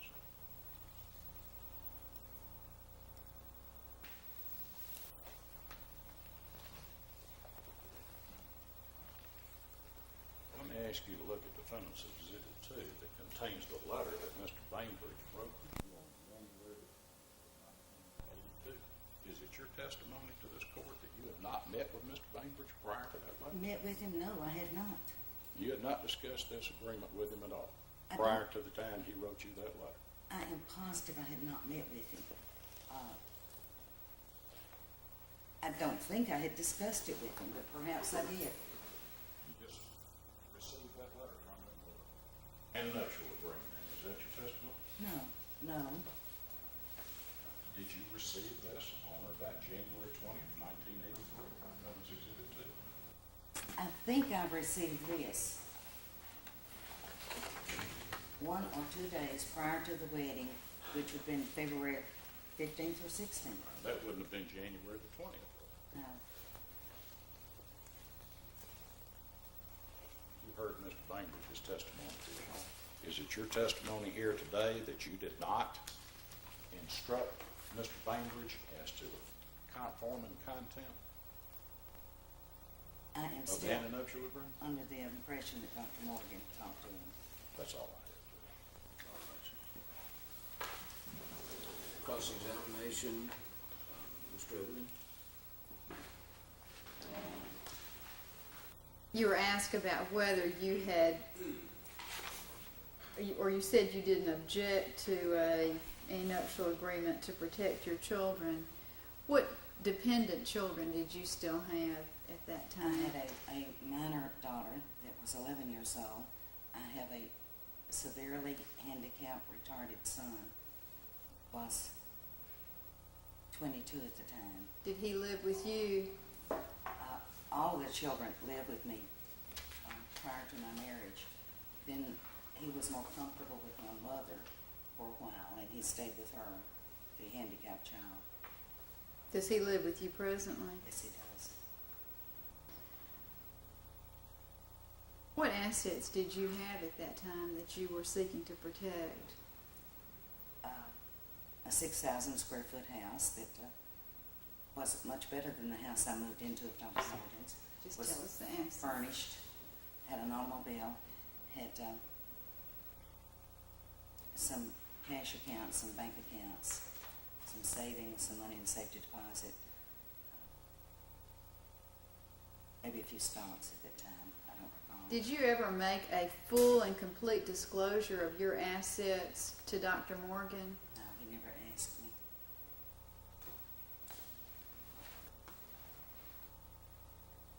At the time that he began to discuss with you the securing of an antenuptial agreement, had he ever made a full disclosure of his assets to you? No, Did he make a full disclosure of his assets to you prior to the marriage? no, he did not. Did he ever furnish to you a written financial statement? No, he did not. Have you known before recently that he was worth several $1 million? No, not until recently.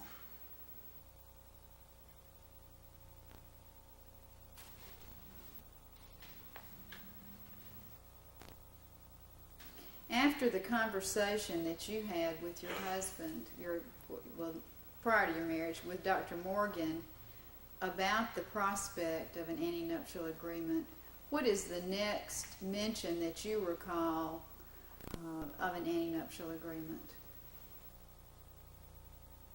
After the initial conversation with me, Yes. I think he suggested Mr. Bainbridge.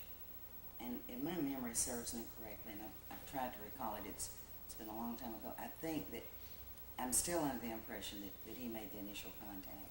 Did you ever pay Mr. Bainbridge any money? I took an envelope from Dr. Morgan to Mr. Bainbridge when I picked up the first draft. I assumed it to contain money. Objection.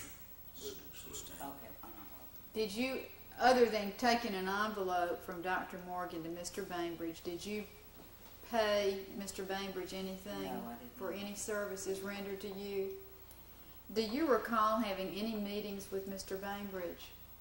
No, I went to his office on one occasion.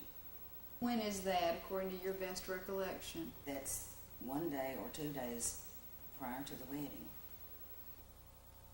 Did you meet with him at that time? Very briefly.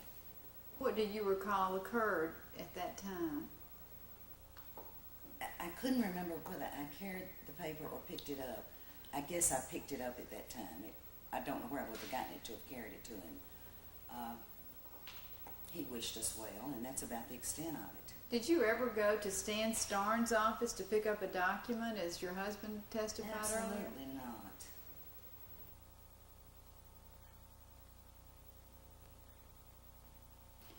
Did Mr. Bainbridge ever go through the document that you had seen paragraph by paragraph? No. Do you know at this time whether the document that you were aware existed was the one that has been shown to you as Defendant's Exhibit 2, or the one that has been shown to you as Defendant's Exhibit 3? No, I'm sorry, what was the question? Let me show you. Were you aware that there had been more than one draft No. of the antenuptial agreement? No, I wasn't.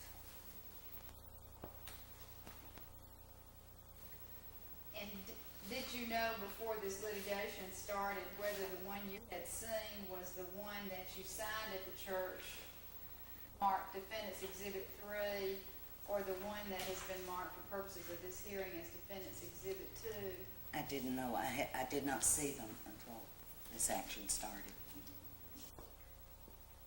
Now, you said that you discussed the agreement with Dr. Morgan. What do you recall of that discussion? I was in complete accord that there ought to be one.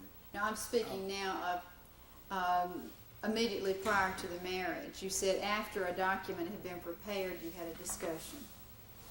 I think that Dr. Morgan made some reference to the fact that this statement about my minor daughter in there, and maybe that Stan had made some minor charges, and he listed that as among the minor changes in it. And that was a particularly sensitive area to me where my daughter was concerned. It had, and the conversation deteriorated, and I expressed displeasure with it at that time. Well, what did he say when you did that? I don't remember that it was ever resolved, but it got rather heated for a while because, Objection, that's not responsive. Sustained. Was there an argument? yes, there was an argument. And what was the last thing you recall Dr. Morgan saying at the end of that argument? Forget it. After he said, forget it, when was the next time you saw any antenuptial agreement? On the way to the chapel to get married, What day was that? February 17th. Before February 17th, had you and Dr. Morgan ever gone to the church and met with the minister? No, indeed. Do you have any idea what he's talking about when he says you went there on more than one occasion before the marriage? Unless he's confused me with another lady he had Objection, appointments. that's not Sustained. Did you and Dr. Morgan go to the church together on any occasion before the wedding day? I had never been to the church before the wedding day. Where were you when you saw the document on that day? We were on the way, we had parked in, I guess, the back of the church and had entered and were on our way to the chapel to be married. What did he say to you, if anything, at that time about the document? He didn't say anything to me, but he told Reverend Bell. Objection. Sustained. What, if anything, did you hear him say about the document? He told Reverend Bell that he had some papers that we needed to sign. What paper was that? Well, it was one of the antenuptial agreements, and I certainly don't know which. I was so shocked I signed. Objection, move to exclude it. Sustained. Have you signed more than one antenuptial agreement? You mean at that time? Yes, with Dr. Morgan.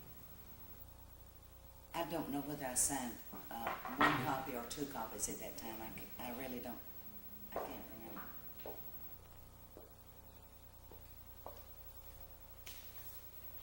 two documents in evidence. Defendant's Exhibit 3 bears your signature, does it not? Yes, it does. And did you sign any document other than this document, or perhaps a copy of this document? Were you furnished with a copy of the document? No. What was your physical condition on the day of the wedding? A little bit distressed. I was pregnant and very concerned about that, and How old were you? I was 48 years old, and I'd had a history of very difficult pregnancies in the past. Did your fiance say anything to you about signing the document before you affixed your name to No, it? Did you review the document? no, I did not. Did he ever go over it paragraph by paragraph with you as he testified? No, we did not. Did you receive a copy of it at that time? I've never had a copy of it. At the time of the filing of this divorce, did you make any effort to secure a copy? Yes, because all these years I'd never had a copy. And What efforts did you make to secure a copy? Go for it. we, I believe from your office, we called Stan Starnes' office and tried to get a copy of it. Were you able to secure a copy from Stan Starnes? No, they had no file on it, they said. And initially, did Mr. Bainbridge have a copy?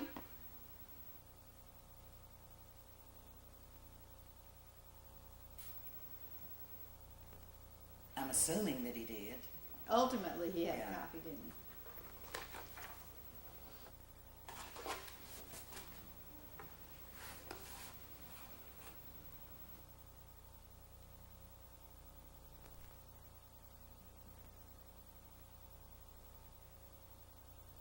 Did you know what the agreement that you signed said? No, Had anyone ever reviewed it with you? no one. Had Mr. Bainbridge made any statement to you about the contents of the agreement? No.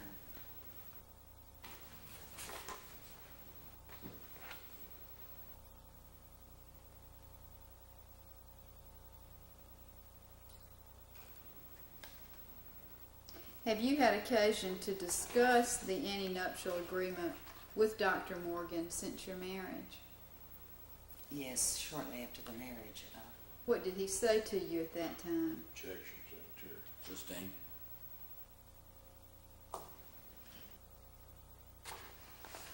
When is the first time since the wedding day that you actually saw an antenuptial agreement with your signature on it? When he cross-filed his divorce action.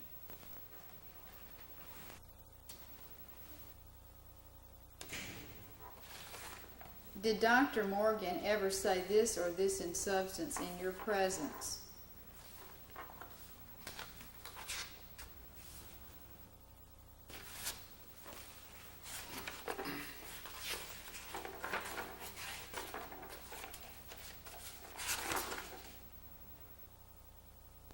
That he had torn up the goddamn prenuptial agreement. Yes, he did. When did he say that? Shortly after. Approximately Okay, when? 1982, the latter part of it, I would think. What was the occasion for his saying that to you? He wanted to adopt Mama. Objection. Sustain.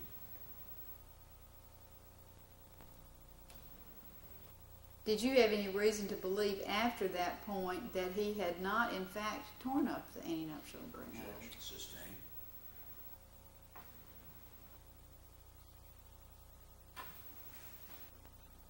So that we let's bring things back into focus, folks.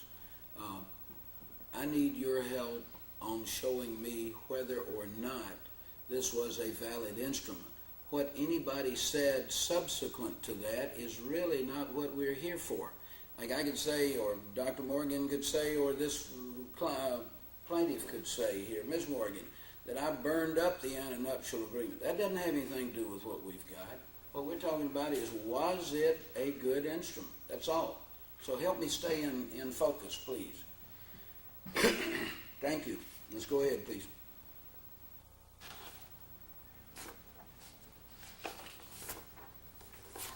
Can I have just a minute, Your Honor? Surely. You need some time? Just 1 minute, I don't,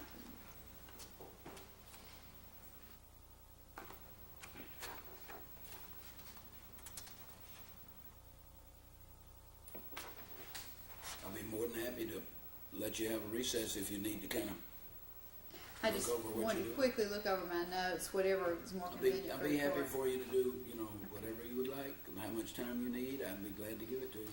I really think it'll just take a minute and might Okay. save a lot of time if That'll we be did not fine. take a break.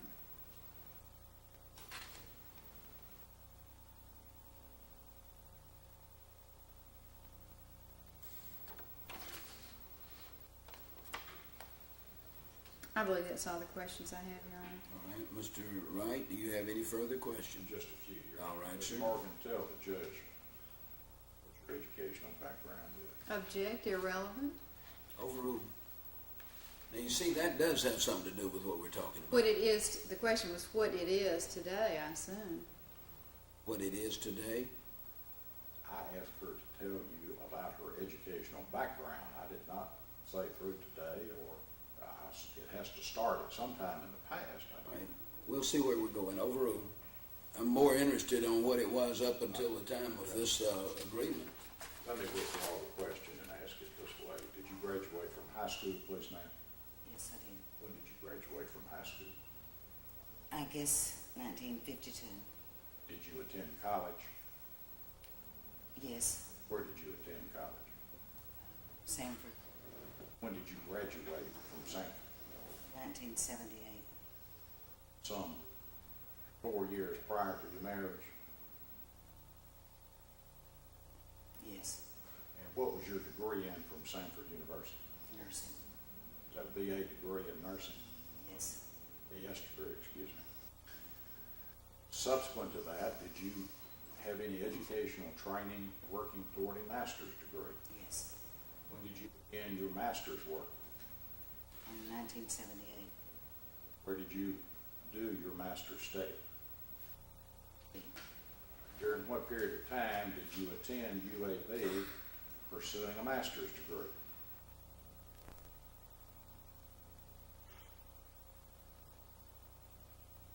Well, the program, the academic part was 1 year long. I started in 78, so a year from that.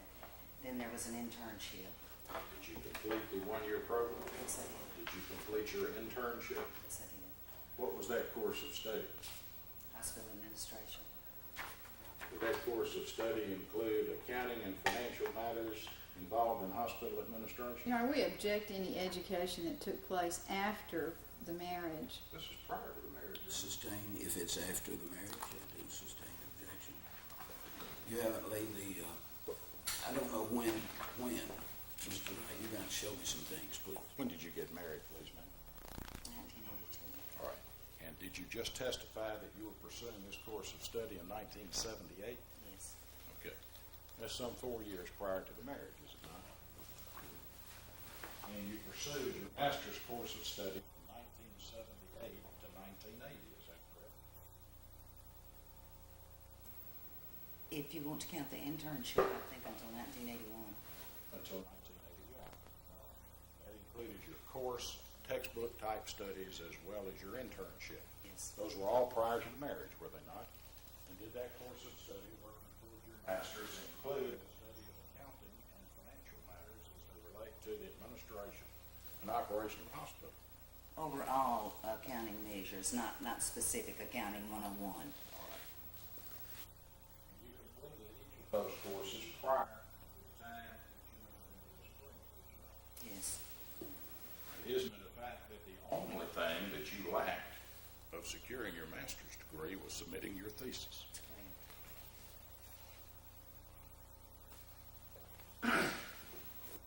When did you first read Dr. Morgan's divorce decree in this trial here, Mr. Ford? After he left home this time, sometime since January. Well, that was the transcript you're talking about that you mentioned earlier. Yes, When did you read his divorce decree? his original one from Yes, ma'am. Indiana Morgan. Yes, ma'am. I didn't read any of that until sometime from February through the next 3 months, and I can't be specific about when I read it.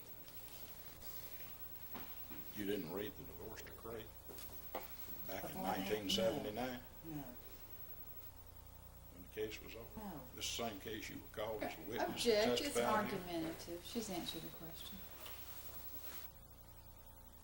Sustain. Go ahead. Did I understand you to say, please, ma'am, that you had not seen a copy of this premarital agreement until a counterclaim That's was it. filed in this case? Well, let me ask you this, please. Prior to employing Mrs. Crittenden in this case, did you seek the counsel of any other attorneys concerning representation in this case?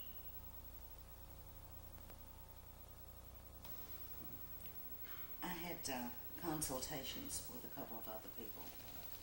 Did you show any of those other people a copy of the premarital agreement, ask for their opinion about No, it? I didn't have it. I couldn't show it.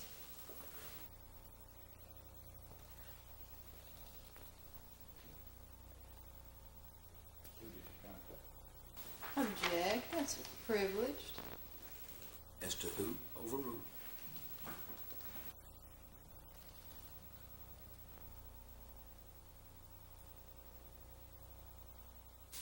Did you understand the question? Repeat it, please. Who did you contact? I talked to Mr. Bainbridge, but I knew his personal circumstances at the time. And then I talked to Mr. Durward. You talked to Mr. Bainbridge about filing the suit for divorce?